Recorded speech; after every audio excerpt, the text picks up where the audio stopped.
two miscellaneous points, which I'd like to just clear up. First of all, when I was talking about the new centre on the evening that I arrived, I didn't make it clear, I think. Well, perhaps I did, but I'm not sure. Anyway, I'll make it clear now that the decision over the Blackheath Centre has not yet been made. It also, of course, affects Japan because of the money which they put into it. And it was decided that we would treat it as a totally separate matter to the Tapper Court. And we'll make a decision about that probably during this coming month. I can't really tell you at the moment what it is, though I think those of you who live in southeast London probably have to steel yourself to the fact that we may sell it.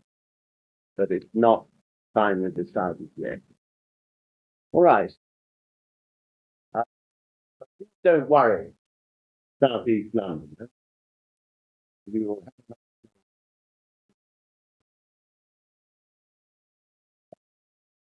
Secondly, of course, when I was talking about forums,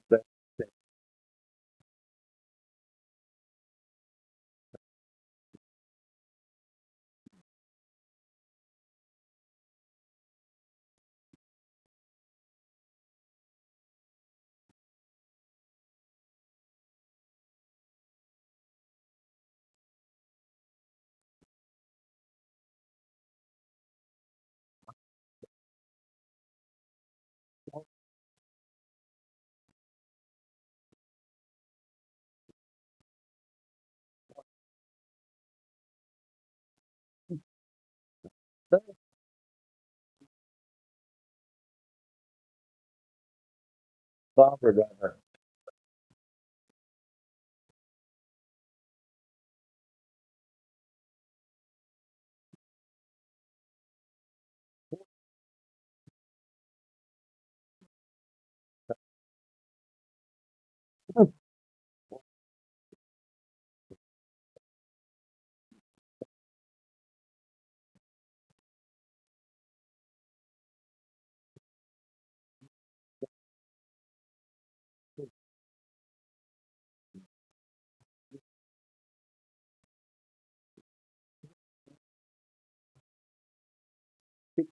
Two points.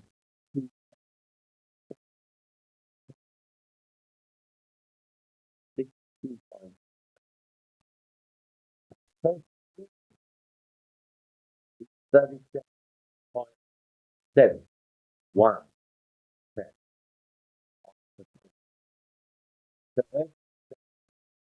So, regional members,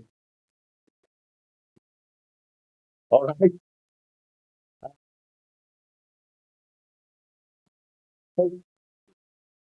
Thank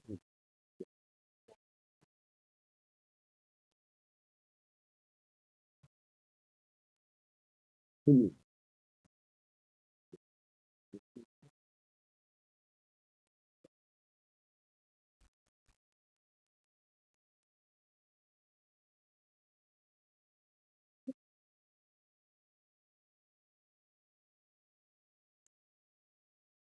Those sort of unseen tasks are the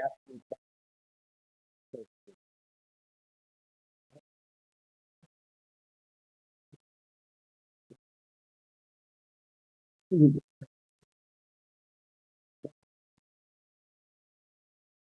very sort of worried. Yes,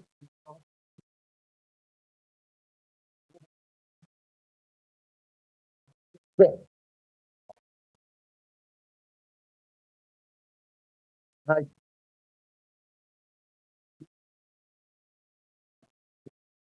you know, so it's important to understand, first of all, that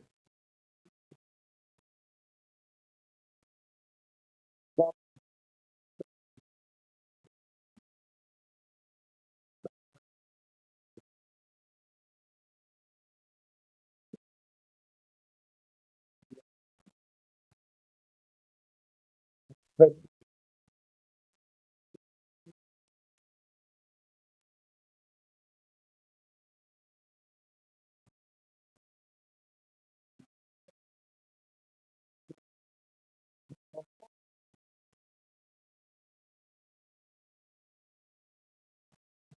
So, this was-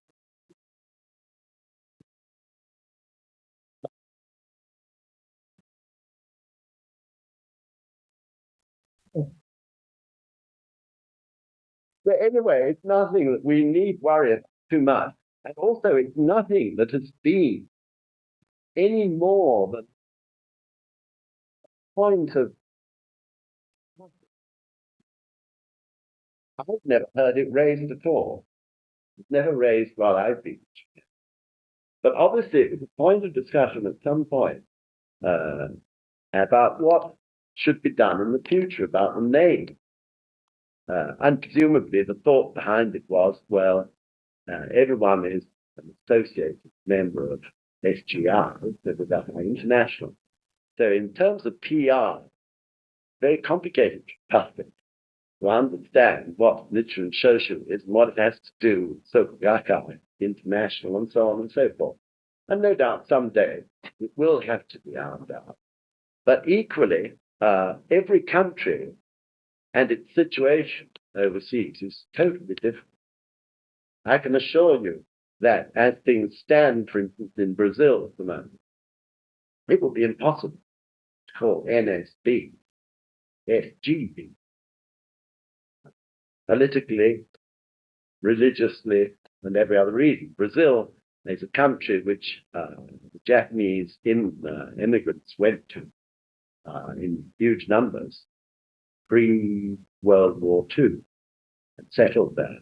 And of course, they're great workers. They established great businesses, worked hard. People were jealous of them.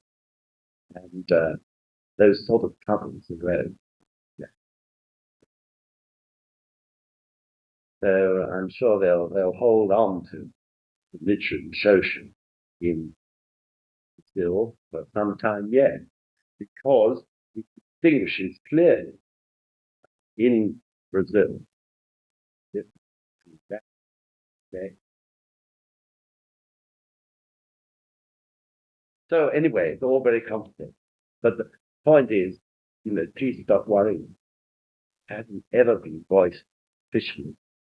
And I'm sure it'll be years and years for all overseas countries to put themselves something to say, because everyone's situation is so different. Okay, then will you stop worrying about it? Good. So I'll telephone copy and say you're not going to worry. Good. Thank you very much. So today we're going to wind up second review of Sensei's poem. This concerns revelation and transmission section, and I'll ask Robert to read it. That's from page 18 in the course booklet. Bottom verse on page 18. The principle of the middle way is the source of balance. It may also be the driving force for happiness and stability.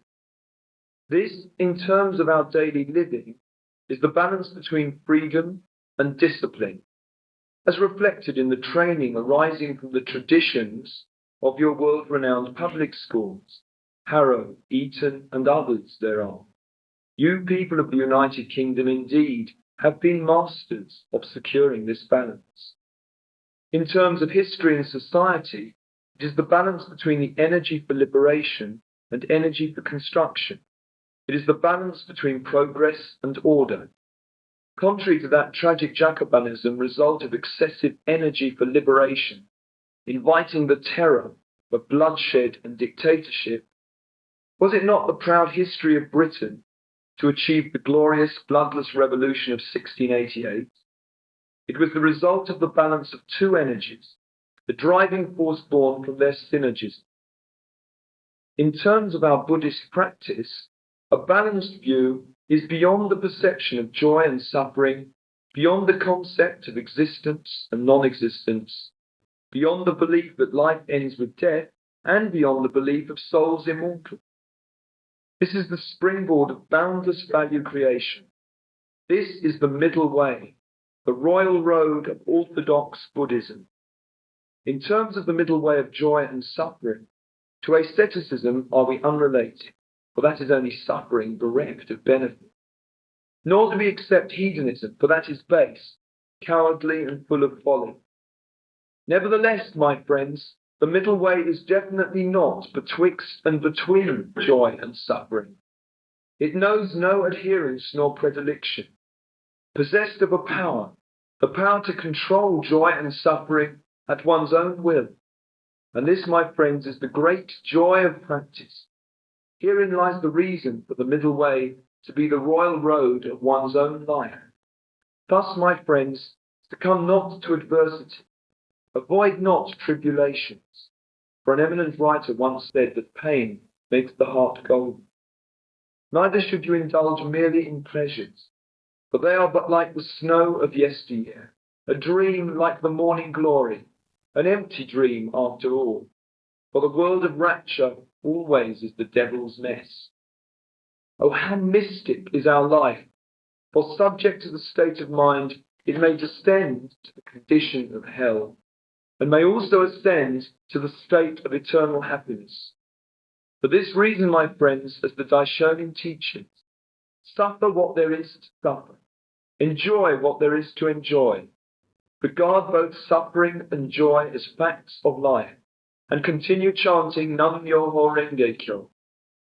Should we but follow these words, be not slaves of joy and suffering, but be the masters of them all, unperturbed, in rhythm with the one basic ultimate law, with compassion so vast to embrace the great oceans, with courage soaring even higher than the mountains, proceed on the royal road, the middle way of Buddhism, step by step, firmly and steadfastly. As the Daishonin says, unfurling the sails of the 3,000 conditions on the mast of the middle way doctrine, only when the sail of all phenomena is tied firmly to the mast of the entity of the one true principle of the middle way, can the ship of life sail the sure course of hope across every wave so boldly, across the oceans stretching into the future. O my friends of the United Kingdom, so proud and dignified, of the lineage of the roaring lions who sailed across the 7 seas under the valiant flag, the Union Jack. In your country lives the tradition of noblesse oblige. It is on your land are fostered leaders esteemed. Possessed of courage and virtues, they are the ones who take the initiative. It was so even aboard the tragic Titanic. The captain hesitated not to forsake his life, to save both his passengers and crew. The 8 musicians, also courageous until the very last moment, continued to instill the melody of hope, of comfort and tranquility. Bidding farewell to cowardice and vileness, clad in courage, and assuming the noble duty of humanity, herein lies the mirror of such gentlemen and ladies. Behold, dear successors of the glorious tradition, it is over the Thames veiled in fog that Big Ben is proclaiming the advent of a new dawn, the advent of a new era, as its bell resounds to declare your voyage begins. The channel is bathed with the radiance of humanity. It is the radiance of tomorrow, so bright and glorious. Its white sail filled with a sweet breeze, our ship of unity is now ready to embark. Let us forge forward. It is a spirited departure, to live up to the noblesse oblige as those emerging from the earth, and to live up to the noblesse oblige as world citizens, assembling in lively march with smiling faces, under the Union Jack, flying in the blue, to advance under this banner of peace, across the 7 seas and beyond, toward the century of humanity. Hail the fighters of propagation, dear valiant ones of shining eyes, travelling across the kingdom of Her Majesty. I praise you all from the depths of my heart. Also, I am resolved to continue to protect you. Let the honourable order of happiness shine in your hearts for evermore. Let the brilliance of your glorious crown adorn your life for all eternity. Daisaku Ikeda, 2nd of June, 1987, at the Soka University European Language Training Centre. Thank you very much, Robert. I think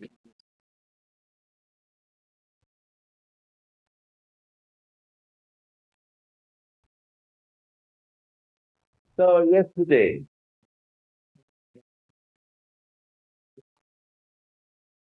Sensei used in order to reveal the natural great point of each. Today, he moves into the revelation. And it's important there to recognize that he finds everything down, so far as the future is concerned, 2 points. One is the middle way, and the other is noblesse oblige. Noblesse oblige was a sort of chivalrous, originally a chivalrous principle. As I explained yesterday, meaning that if you have privilege in one way or another, that always entails responsibility. We are all privileged, every single one of us, because by some extraordinary good fortune, we were able to find the God. Therefore, we are privileged. We are privileged at this moment in that we are assembled before the Ganden for this center, this European center, prime point, unity and peace with European peoples in the future. We are privileged because it is our task to protect Joju Gohonzon's UK, which is at Richmond. This Joju Gohonzon is treasure. Not easy to understand, but it is a mystic thing. What treasure the Joju Gohonzon is. Of course, all Gohonzon treasure. The Joju Gohonzon is so specific, with every brushstroke dedicated to specific movement, specific phase. It is an incredible Joju Gohonzon we look after. We are looking after as guardians on behalf of all the people of the UK. They don't understand that. But gradually, as each year passes, more and more of them do, and that will continue.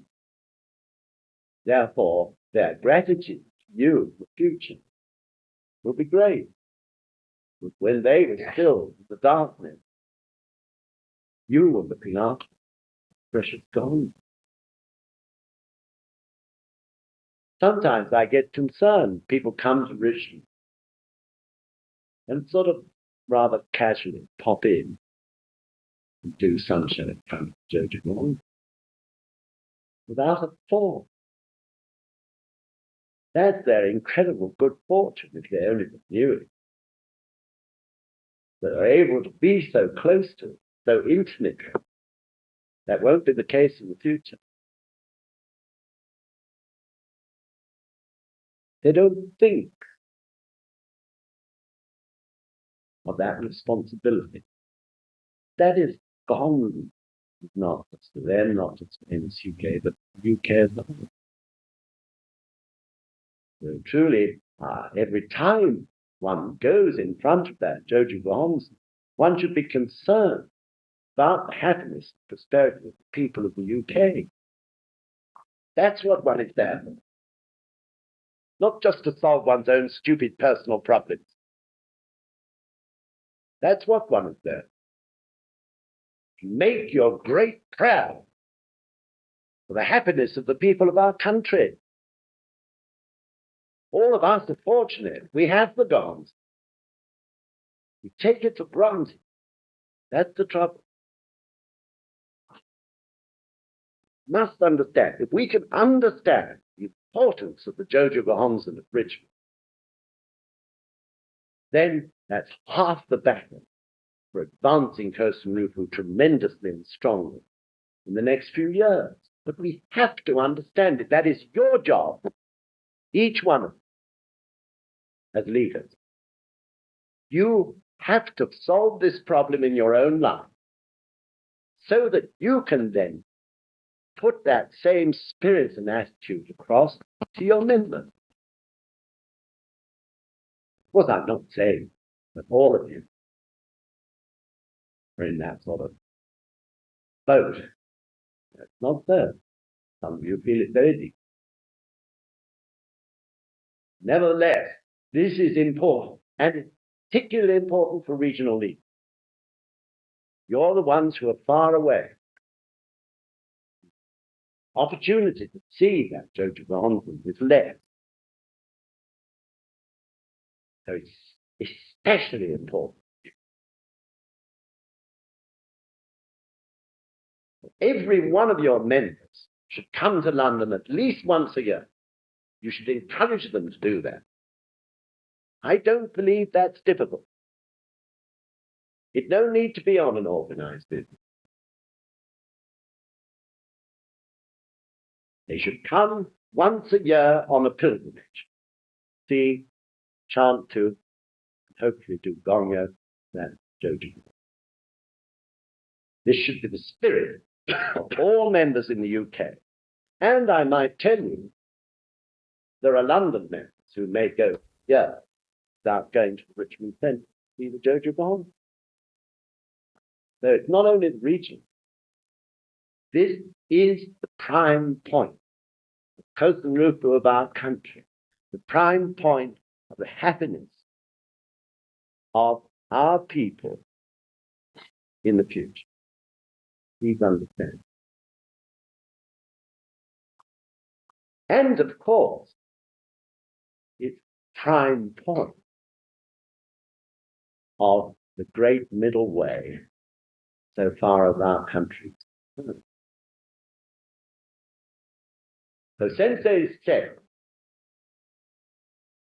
the middle way, which this Buddhism leads you to, is unnatural for the British people, in terms of the fact that they want to seek it and follow it in a natural way. Yesterday we were talking about how we hate extremes in a general sense. Don't like extremism. We're always seeking towards the middle way.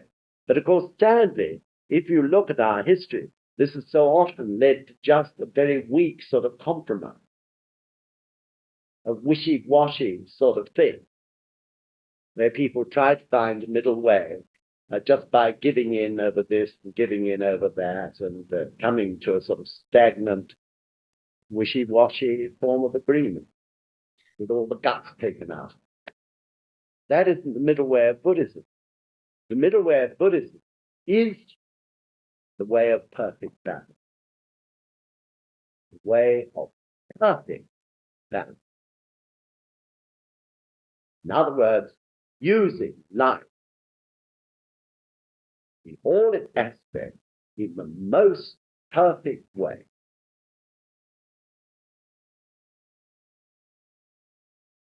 So let's just make sure that we really understand about this.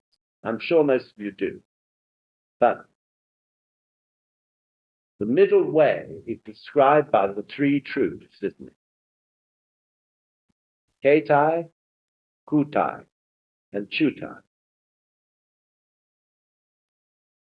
Tai is truth. Kei is the physical or material truth of life. Kutai, Ku, is the unseen aspect of life. Spiritual aspect, but spiritual isn't enough. The incredible unseen energy of life. Life force. That is Kutai. And Chutai is the key point. Because Chutai binds together Ku and K. Unless there is that binding force between Ku and K, then Ku and K will be chaotic in their relationship to each other, in one's own personal life and in all other things. So this is why Sensei points out that this middle way, which is achieved through the existence of Chutai, the binding force, which of course is none other than Nam-myoho Renge Kyo, the law of life. That power binding together the unseen and the seen aspects of life enables one to live freely, but at the same time constructively and united. Sounds a paradox, but because we've never achieved it in the past in human life, to live freely, but at the same time to live constructively and dynamically, progressive. And he also points out that it achieves the balance between progress, if you like, putting it another way, between progress and order. Progress, which wherever we look in the world is chaotic, can be in fact harmonious. So that is the function of Chutai. Chutai, which actually exists, the essence of life or the law of life, which exists at the heart of everybody. Yet, of course, so many people yet have not known about it, let alone been able to activate it. But we activate it through the power of this practice. So though we may not realize, we do gradually begin to follow a path which is the middle way. So what I think is important is that we all look back over our lives and observe how we gradually follow the middle way since we started the practice. A path of freedom, yet united and constructive. A path of great dynamic progress, yet incredible harmony. We have got to look at this thing in our own lives, because this matter of the middle way has never, to my knowledge, been very clearly thought about or discussed. Of course, we've dealt with it in study, but in a rather casual sort of way, in a study way. I want it to be in a practical way. I want us all to see how we have actually developed this middle way since we practice. Because if we can see it in our own lives, we can realize what treasure it is. And we can talk, and we will talk too in the natural way about the middle way to other people, to our new shakubuku, to people we would like to shakubuku, people who maybe we can't shakubuku, but at least we can impress them with this incredible Buddhism. So in other words, what I'm really saying, we can't overlook this. For some reason, Sensei picked on this point. Out of all the various possibilities, this was his main point for his revelation so far as NSUK is concerned. So we must not gloss it over. We must challenge it in our own lives and understand it. And we must make sure all future members understand it and use it. In other words, we should become masters of Chudo. I remember years ago, Gicho said, talking about Chudo, still does occasionally. He tried very hard at that time to make us understand the value of Chudoism, middle wayism for life. for human life and for the progress of our own lives, our countries, and the world. Didn't impinge, didn't really somehow get into it at that time. This time, senseis do. We can't gloss it over this time. We must catch it and make sure that we follow the middle way and that everyone else understands what an incredible power this Buddhism is that enables us to walk this tightrope, if you like, through all the problems and difficulties of life.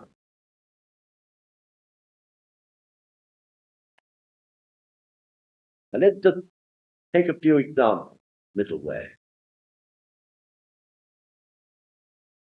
For example, benefits of the Causton are never ever at the expense of the happiness of anyone or anything else.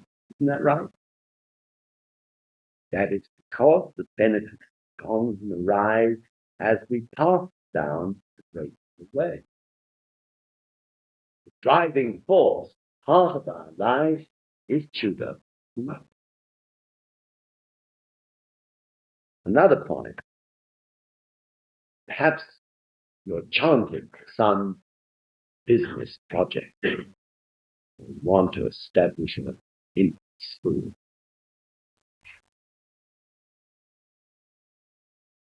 Especially the business.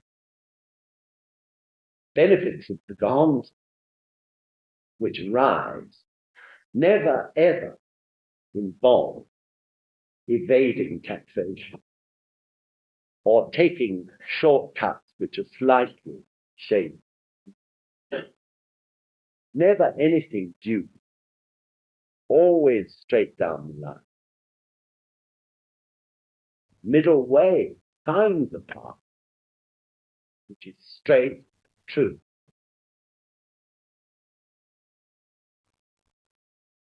Many times, senseis used, of course, the analogy of a tree, how it must grow naturally.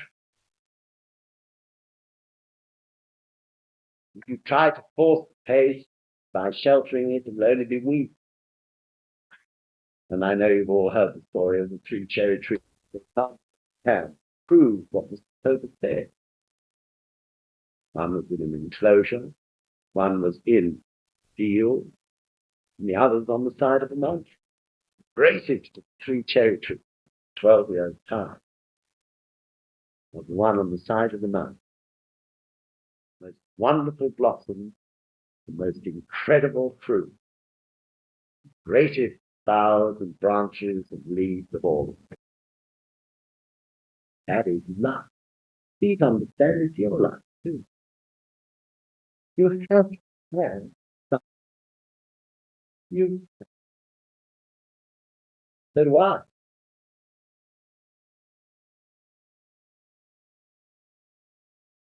Senseis often say, don't become a slave to ways and means. Don't slave ways and means. Always sitting there thinking, how.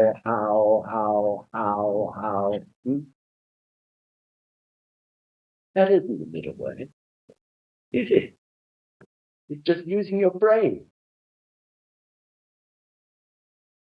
Then they say, you plant your goal or aim, target, solid in your life and in front of the goal. Make sure that there is nothing in your mind that gets in the way of that relationship. The Hongzhen, what you want to achieve, your goal, your, as you've heard me call it, golden vision. That's what I want my life to be like. That's what my life is going to be. I'm going to make it like that. 5 years' time, 10 years' time, I'm going to have developed it maybe today. We're all so narrow. Can't get our minds to open up to even think about 10 years ahead. Really little sort of narrow view. Yet there is Nichiren Daishonin, who has given us this great Gohon's saying, just open your life. Expand it. What narrows it? Only this stupid, idiotic mind, isn't it? Open it. Open it. Open it. Open it. And just plant ahead of you where you want to get. That's all that's necessary. And then you charge. Otherwise, your mind going round and round is just blocking everything. Blocking your wisdom. If you can live a life like that, if you can expand your life, live that way, then all these petty things that are worrying one from day to day will disappear. Because you know you're riding this incredible middle way. And also, Sensei said, don't head yourself or your members in with rules and regulations. I hear it going on in NSUK. The most amazing rules were invented by people. Incredible thing. Now, if you're going to be MC of the next discussion meeting, you have to chant 12 hours that month. It's okay to say, please time it not the Daimoku. I suggest you really try to do 10 hours. But actually saying you cannot be MC at this discussion meeting unless you chant 10 hours or 12 hours. Where did Nichiren Daishonin say it? You'd never find it anywhere in the Gospel. And rules about, the Gohon's, people being rigid, too rigid with new members, about where they placed their Gohon's song. So I went to a house the other evening, a couple who lived there, been members quite a long time, but they are rather weak. And always have been. And I think they keep it pretty secret, all their friends. They practice Buddhism, that sort of couple. They're a really nice couple. Well, they had their Gohongs in a very small room. And over it were shelves full.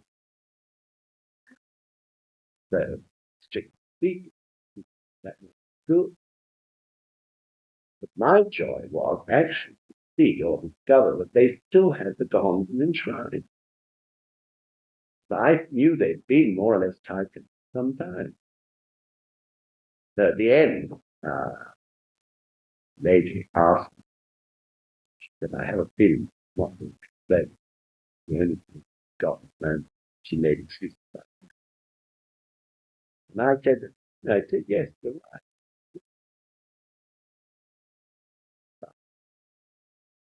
That's the only place. It's the only place you've got. So she will know from it isn't the best place. And I'm sure something is moving. And in the end, she will, from her own volition, want to change it. So we mustn't lay down these rules and regulations. There's only one rule to embrace the Dharma, to do the three practices. Of course, Nichiren Daishonin strictly stated how we should embrace the Dharma. Clearly stated the offerings that were necessary. And he gave us the Homsum itself. And he also talked about chanting, reciting, the Open Pond, Jorio Chant. All those things mentioned clearly. That's the way we embrace it. That is what we have to. So please try hard to make sure that all these rules and regulations that people invent, they uninvent in some way and throw out of the window. People find their own way. That's why it's important to understand the middle way and really encourage every one of them members to seek it and find it themselves. So, in other words, I emphasize again, let's agree today, because after all, we have representative meetings from all over the UK. Let's agree today, become masters of the middle way. If we become masters of the middle way, that is to say, we understand clearly its workings in our own individual lives, then in a very natural way we'll be talking about it to everybody. So I thought it would be a good idea to ask the UK Express to do a special issue. When I say a special issue, to devote one particular month's issue to the middle way. Of course, they've featured it before, but this time in a very solid way, from all aspects, including people's experience. And let's use also the middle way as a subject for discussion so that people get talking about it, understanding it. So really, the revelation is very simple in this poem. It's just to become great followers of the middle way.